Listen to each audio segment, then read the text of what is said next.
Number 10, underrated or overrated. Yeah, thanks again for everyone writing in on these. These are super fun to do, and we definitely have some great topics. All right, let's dive into it. Today we've got online coaching, off-throttle turning, and riding a supermoto for training. So let's start with online coaching. So online coaching, I think, is a great alternative to in-person coaching. And as we understand what sports are about and how we get evaluation for our next steps. Yeah, it's funny. I mean, you look at a sport like football or baseball or basketball, right? They're constantly watching the game footages obviously away from that environment, and that's something that we haven't done in a coaching environment much in motorsports until probably the last decade or so. Something that I've been super passionate about. I've been doing online coaching for quite a while. So yeah, I think online coaching is very underrated. I think there's a massive opportunity for people to get information in a very inexpensive environment with professional coaching. And this isn't a plug for online coaching. I'm not going to mention any places to go other than you can do your own research and find the right people that can do it. But just like anything else, you have to make sure you're understanding where the environment comes from.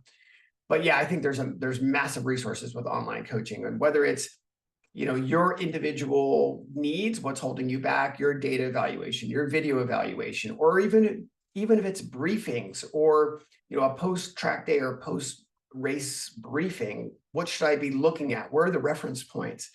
What are my goals?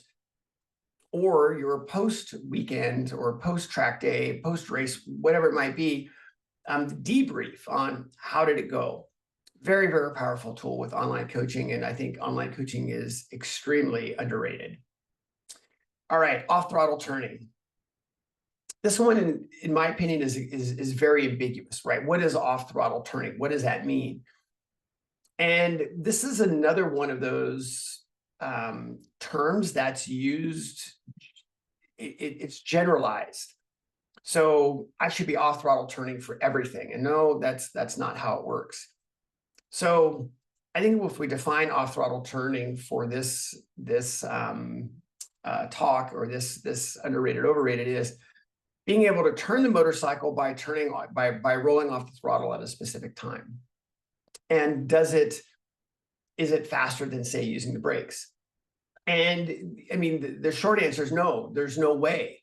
Now, are there some specific instances where the corner's laid out in a very specific way at a very specific pace that might work? Yeah, there certainly is. But they're in the 0.0001% of corners that are out there. So even for most professional riders, all the way down to new riders, we're not going to look at off-throttle turning as a technique to cover a lot of different things. So yeah, off-throttle turning, and you'll find that even at some pace, there's corners. At some laps, you may not need the brakes if grip is high, but maybe grip is going away. At the same pace, you're going to have to use the brakes. So yeah, off-throttle turning, I think that's very overrated as a generalized technique. Riding a supermoto for training. So years ago, there used to be a lot more with riding supermoto on, say, kart tracks.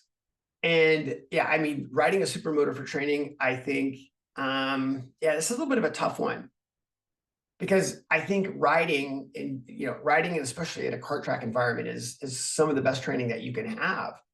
But riding a supermoto for training, well, you have to break it down a little bit, because we switched over from, say, riding supermoto bikes to riding more of the little Ninja R3, right? The 400 and down bikes on a kart track. And the reason being is we wanted to replicate the body position of a sport bike.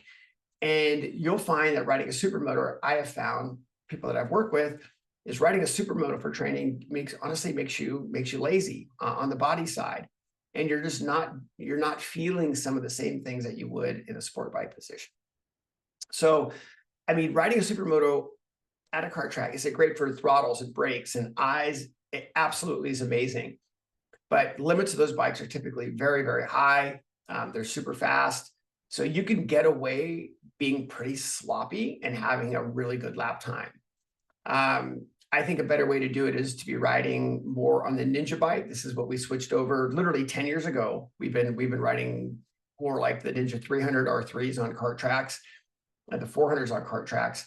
And it's amazing how fast you can go on them. But again, you're replicating the riding position that you would be in on the track, just in a very condensed environment.